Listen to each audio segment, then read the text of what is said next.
Laçır eleme, laçır eleme, vurma. Vurma.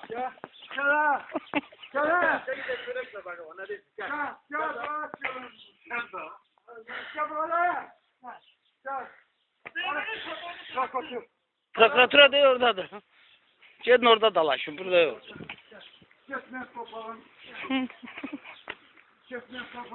Kim göresi olmuyor da ağzına sokun.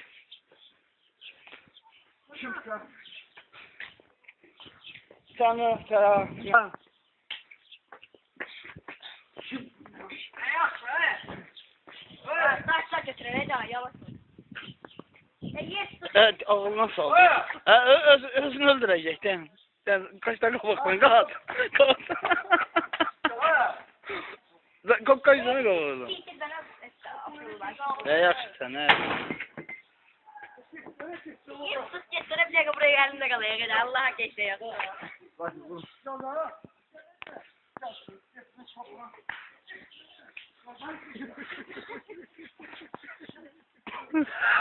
Nasıl açıyor?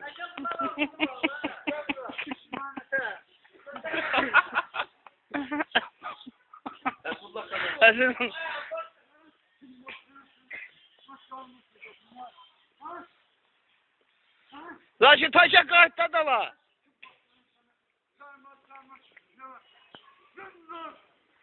Sana. Kimsin kokar? Sen kimsen alsan onu tanımazsan. Tanıma çökmüşüm ha. Karabağları da tanıyorsan onu çökmüşüm ha. Kimsen Karabağ. Bırak. Karabağ. Sana kimsen abi. Karabağ'dan sonra çökmüşüm ha. Ben yaralamışım ha. Ay, söz söyleme. Kapının ağzına söz sana koşmaya gelirsin. Kimde bu? Ürey partiydi, ürey partiydi. Ha bu kimde? Ben bunu da çalma çökmüş ama. Ha bu kimde? Ben bunu da damla çökmüş ya.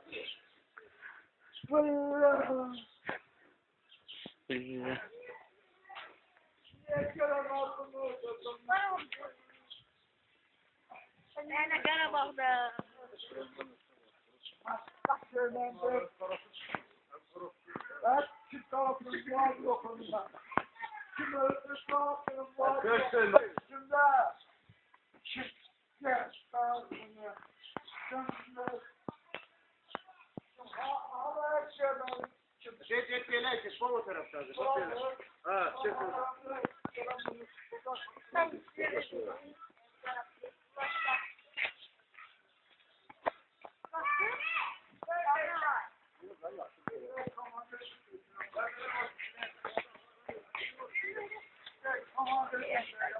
Burası elinde kalıyor. Sonra.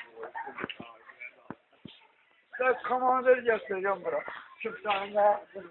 Ben de çayım ağzını sen komandörü göstereceğim. Evet, tamam.